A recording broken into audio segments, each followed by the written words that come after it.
All right, so take the least sexiest item in your studio, the least sexiest tool, the one that you reach for all the time. You know it's not perfect. It's got quite a few drawbacks, but the reason that you got it, the one thing that you got it for, it does that thing quite well. No, I'm not talking about your multi-effects pedal that you got when you were a little kid that you still like to use to this day. I'm talking about your DAW Control Surface. And in this video, we're gonna be looking at my control surface, the Icon Platform Nano. Now, we're not going to be asking the question, is it worth it? Because quite frankly, it's about as cheap as it can get, and for the money, it's going to do what you're trying to do with it. The question is it right for me or you?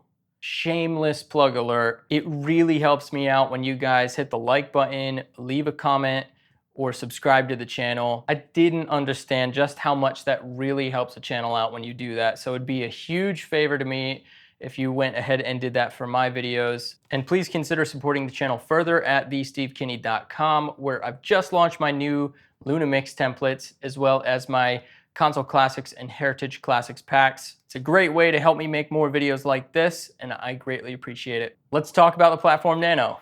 So the first things first, we get to talk about the hardware. It looks great from a distance. The soft keys illuminate cleanly. It's an overall good aesthetic. Some of the single channel controllers, especially the older models, tend to look a little out there, a little gaudy, and this one is got a simple look to it. The chassis is made of this metallic material, and it's quite sturdy, but it does catch a lot of dust, and it's hard to clean that off. The fader is smooth. It doesn't make too much noise, which is a good thing. The encoder knobs look good from a distance, but as soon as you touch it, that kind of falls apart. It's cheap and plastic. I don't really like that. The jog wheel, however, feels much nicer, and I find myself reaching for it quite often. The soft keys feel great. They haven't failed me yet. You can hammer away on them, and you can be sure that they're reliable. It connects and receives power through the USB cable that it comes with, and it's also an extra long USB cable.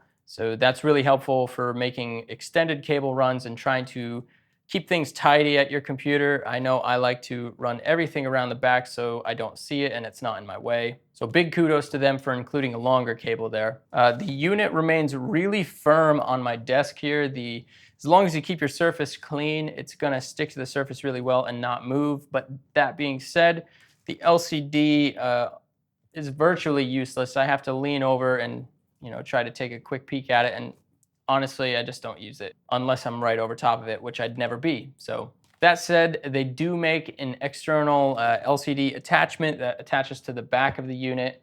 I don't think it's worth sinking any more money into the unit for that display. You're not gaining any extra functionality. And I'll also dive more on why I think it's not worth investing in that LCD later in the video. But now let's talk about the software. The software that's included with the Platform Nano is pretty straightforward, pretty archaic if you ask me, but it does allow you to remap the device if you need to do so. In user-defined mode, you really only have two protocols, Mackie Control Universal Protocol or HUI protocol. Again, these modes are kind of archaic. They're not really that easy to map, so it's kind of limiting in what you can really do. As a Logic user, I've used this extensively and it works quite well. I haven't yet tested it in any other DAW, but I've been doing this a long time, enough to say that the experience in Logic is going to be pretty similar across the board, whether you're in Studio One or Pro Tools.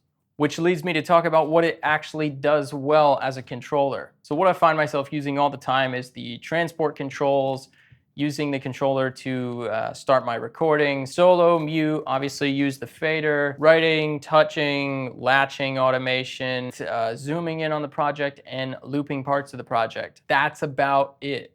Which brings me to why I hate the device. Similarly to every other HUI or MCU device out there, outside of those basic controls, you can't really control much else. It's pretty well useless after that, and it's a shame because all of these controllers really try to advertise an analog feel, as well as controlling your plugins, and I would just stop you right there.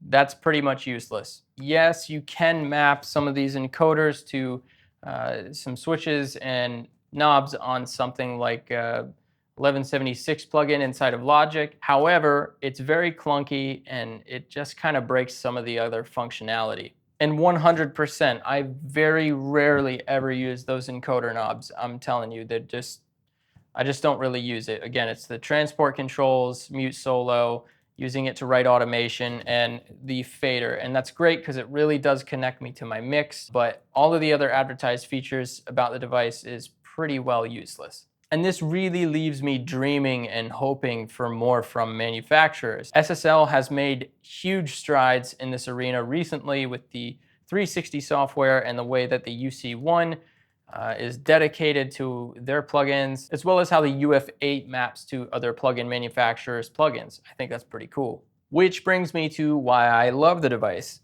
It's pretty simple, it's handy. It really is quicker for me to write automation this way than to try to click and use my mouse, which makes me think about mixing a lot less and just simply listen and mix my tracks. I think it gives me a much better result from that perspective. And of course, it makes me click less, which I'm happy about.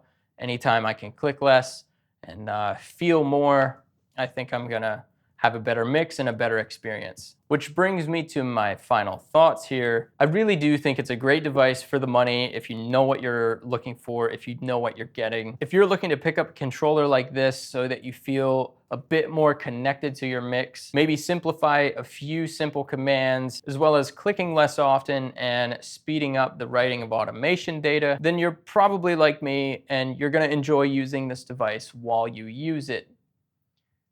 For now. You see, that's why I got this device, was to hold me over. It does what I absolutely need to feel connected to my mix. I can use a fader, write automation, do simple transport commands, but I will be getting a proper controller. I'm simply waiting patiently for the proper controller. Again, the SSL UC1, the SSL UF8, they're very promising, but they're far from perfect, and I think they could do a lot better. But I'm gonna leave my thoughts for the SSL lineup in another video. But until then, thanks so much for watching. We'll see you in the next video, guys.